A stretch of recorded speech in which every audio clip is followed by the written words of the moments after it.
The knockout stages of the Champions League is back, boys and girls, and we've got some tasty, some spicy matchups right there. You already know what we're about to do. We're going to be previewing every single game. We're going to be giving our predictions for every single game in the first legs. We're going to be doing this as well the following week for the second leg and predict who's going to go through to the quarterfinals. But as of right now, this is purely on what we are going to be expecting on Tuesday and Wednesday in the first legs of the knockout stages. Before we get to the first game, you already know what time it is. Make sure you all like the video right now. Make sure you all comment.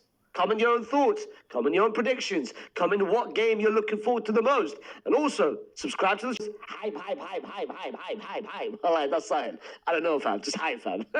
Let's go straight into it with the early kickoff tomorrow between Gala and Liverpool. Of course, they played earlier this campaign, this season, and Gala won 1-0. They won 1-0 with that penalty, which, to be fair, wasn't a penalty. I mean, that's a 50-50. Whether it was a penalty, it wasn't a penalty. But Liverpool looked very different at that point of the season. Of course, not a lot of players were in form. They had a lot of injury problems. Wirtz wasn't the same player. And now, if you go 6 months later or 7 months later to when they played, the last time they played, Liverpool look a little bit different. Now, some players are starting to perform a lot better.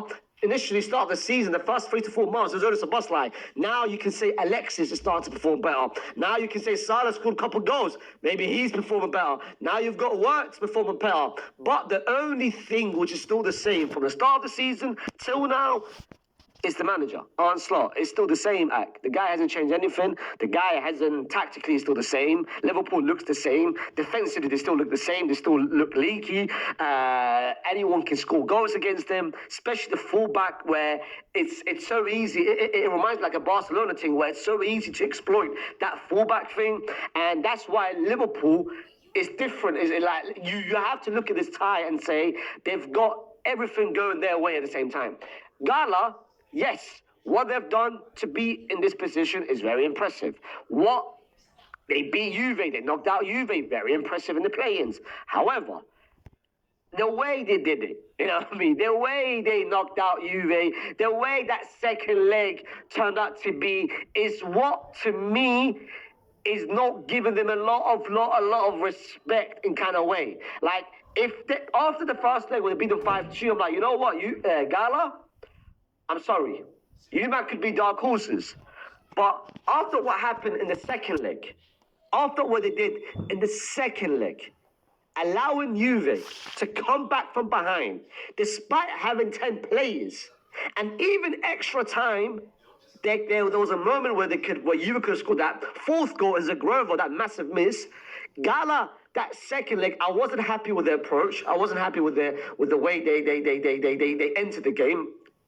Mindset-wise, it wasn't, let's just kill the game off, get one goal, boom. Even with 10 players, it wasn't the mindset, they've got 10 players, let's dominate the game, let's control the midfield now. They allowed Juve, they invited Juve to their own half, they allowed. There was no intention to attack, which I wasn't happy with. You can't do that in these kind of games, especially against the Liverpool side.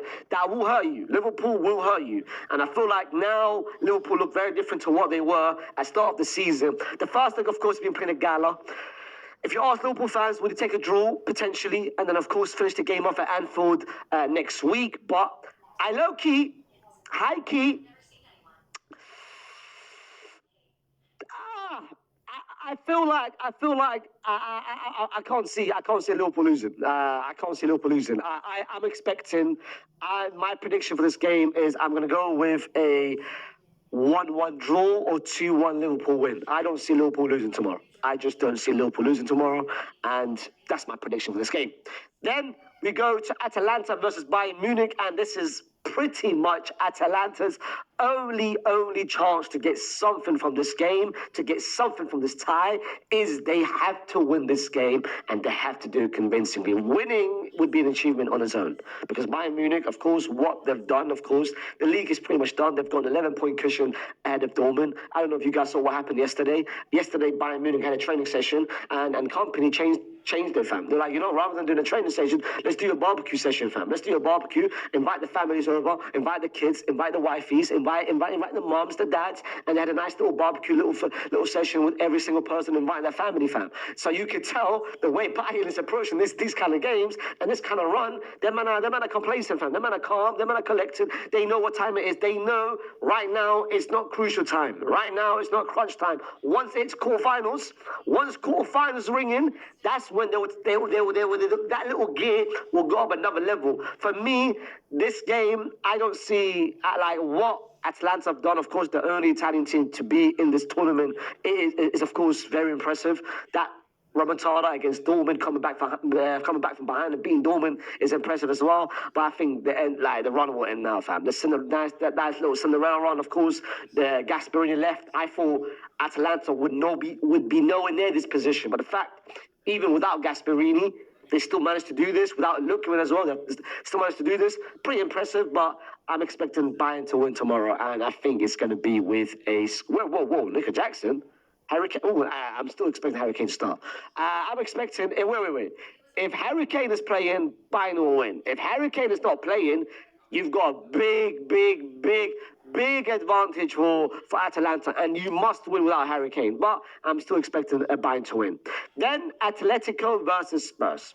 And I'm going to be the first person to say this. If, and I repeat if Atleti don't win this game, and if they don't win the next game, whatever it is, if they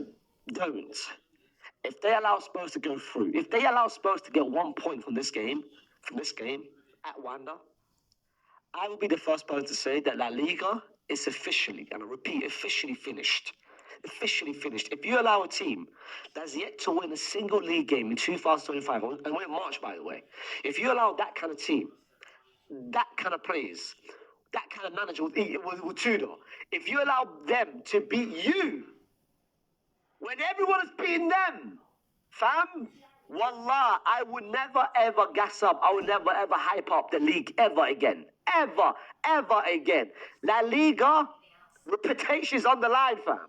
The name of La Liga is on the line for this matchup, fam. If Spurs progress, or even if Spurs pick up 1 point, if they pick up a draw, La Liga fries in the bag right now, and put some chicken tenders as well, fam. But long story short, Atleti will win, fam. Easily as well. Then we've got this one right here, Newcastle versus Barcelona. This is interesting. This is a very interesting matchup. Of course, the last time they played was, of course, in September. They Barca won 2-0. Of course, with that Rashford 2-1. Apologies, 2-1. Rashford scored 2 banging goals. But of course, the last time they played, they had no Lamine Yamal. Lamine Yamal's, of course, back. There is no way I'm expecting this lineup to be the way it is. Foot mob, I don't know what they are doing. I don't know what they're smoking. Come on, Ak, put it in the fires. Pedro is definitely playing. Pedro got rotated, got arrested. I'm expecting Pedro to play. There's no way he would be on the bench. And he would take Danny Olmo's position because Danny Olmo's been cheeks. Lewa, I'm expecting him to stay, to play because Ferran has been cheeks himself. It might be a Lamine, a Firmino, a Rafinha. Maybe you can say they might put Rashford as a striker because when he plays the Premier League teams, he gets excited. But I'm expecting Leo to play, and I'm expecting to be I'm expecting to be Cancelo, Eric Garcia, Kobasi, and Jared Martin. Of course, no Kunde, no Bode, but Pedro would 1,000%, 2,000%, 5,000% play instead of Dani Olmo. But Newcastle can hurt Barcelona. We've seen it with the high line. A lot of teams, even if you go back to when last time they played, that first half, fam, Newcastle could have scored 2 or 3 goals if it wasn't for Juan Garcia. Juan Garcia had a masterclass last time they played. And I'm expecting Juan Garcia to have another masterclass because Newcastle will have their chances.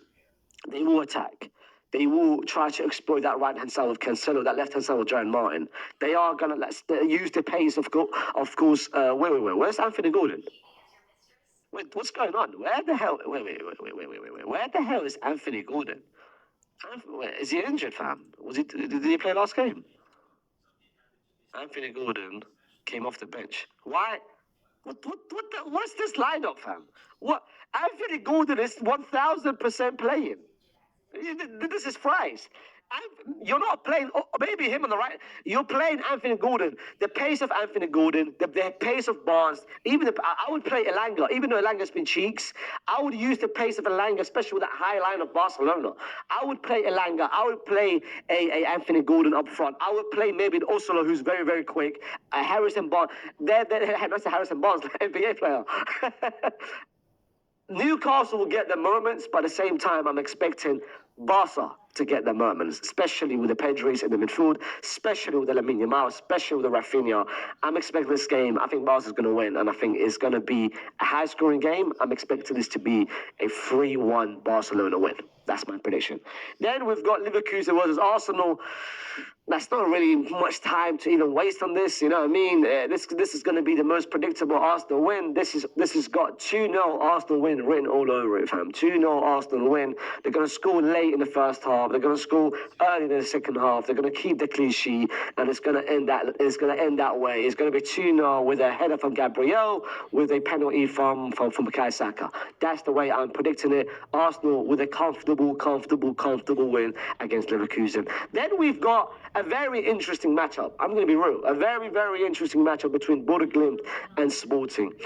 For some reason, and I understand the hype. I get the hype. I get what Bodo Glimt has done. I get it. I fully understand it. Bodo Glimt, of course, what they've done to knock off Inter Milan. They've beaten Manchester City at home. They've beaten Atleti away from home. So I understand what Bodo Glimt has done. Hence the reason a lot of people have got Bodo Glimt making this surprise run similar to what Ajax done in the 2018-2019 campaign. And everyone's got Bodo Glimt beating Sporting. Which I'm kind of looking at. I'm like, really, bro? Like, are we just discrediting what Sporting's going to do to them? I'm not denying what Bodo Glimt has done. I think what Bodo Glimt has done is amazing. Is very impressive. Is very impressive. But look at who they've played. One, they played an Inter side who was cheeks. Inter was bad. Inter was disgusting. Inter was pathetic. It was horrible. Man City, who at that point had a lot of injuries. Again, I'm not taking anything away from it. Still impressive. And of course, what's it called? An Atletico side, which maybe, I mean, that's the only one. I'm looking at all those five. Look at all those fives. All those sides they've got: Atleti, Man City, and of course Inter. All of them was heavy favourites. Inter was heavy favourites to beat Bodo Glimt. City was heavy favourites, and Atleti was heavy favourites. Bodo Glimt is going into this matchup as they are the heavy favourites. They are expected to win. You know what I mean? They're expected to win. I don't think they will, fam. Sporting are very good, fam. Sporting, they've got players that can hurt you. They've got some good players, bro. They've managed to get points from Paris Saint-Germain. They beat Paris Saint-Germain. Bro, I'm expecting Sporting to win both home and away. I get it, that Norwegian ground, that Bodo Glimt ground, you know what I mean, at that kind of year, at this time of the year, I'm not believing the hype. I'm expecting Sporting to win this game, and I think it's going to be 2-0. That's the way I look at it. If Bodo Glimt wins, then fairs, and I'm going to apologise in my next roundup on Thursday. But I don't expect it to happen. Then we've got, I think, it's so, my head is everywhere. My head is everywhere with what I think is going to happen, because both teams are entering this game, this hit and miss, fam. You've got Paris Saint-Germain, who's nowhere near the same team as they were last season. They're losing games. The game against Monaco, I watched it on last Friday. And I'm like, bro, really? And even that game itself, like, barely progressing to the next round, barely going through Monaco, even though they play with 10 players for both for both games. Paris Saint-Germain, of course, I know they've had a lot of injuries. I know they've had an injury crisis, but everyone was saying at the start of the year, we're going to see a completely different Paris Saint-Germain side. They're going to lock in even more. They're going to perform even better, but we haven't seen it. We haven't seen it at all. The only time which we witnessed it, the only time which we kind of got an idea from it was the game against Marseille, the Zerbi's final game where they won 5-1, and we said, you know what, This is when Paris Saint-Germain, they might be on momentum. But after that, they went downhill after downhill after downhill. But you look at Chelsea, Chelsea's not even better as well. Of course, shout out Matisse and what he's done as a manager. Of course, they threw in the cup. But I look at Chelsea, I look at the league run, I look at, forget what they've done in the last game against Aston Villa, but I'm looking at the other game, the Burnley, allowing Burnley to come back from behind, allowing Leeds just before this game, allowing Leeds, you were 2-0 up at home, allowing Leeds to score 2 goals. Arsenal, you didn't look convincing. You've got this habit of every game, you're going to get sent off. Like, I don't trust Chelsea, but I don't trust PSG. So there's 2 clubs that I don't trust at all. It just comes down to which team at that specific day will perform at their best. And at home, at Parc des Princes, Dembele, I've heard that he will play this game. I'm not expecting Draw to play. By the way, those lineups, from what I've seen, has been terrible from FootMob.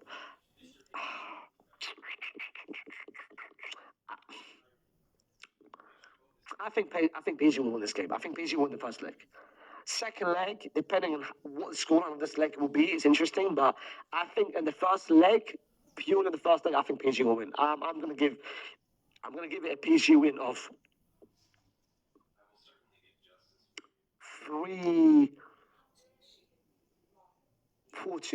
I'm going to go with PSG 4-2. I think it's going to be a high-scoring game, and I'm going to go 4-2 because Chelsea defensively are horrible. They are horrible.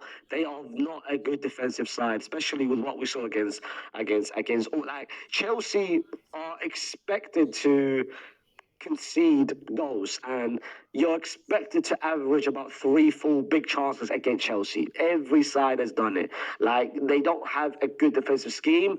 It's so easy to get the ball at the back, and Robert Sanchez, as good as a season he's had over the past couple of weeks, man, the guy's been rusty. The guy's been shaky. I'm expecting Paris Saint-Germain to score, and I'm expecting them to score a lot of goals. The same way I'm expecting, because PSG defensively has not been great. It just depends whether PSG will lock in.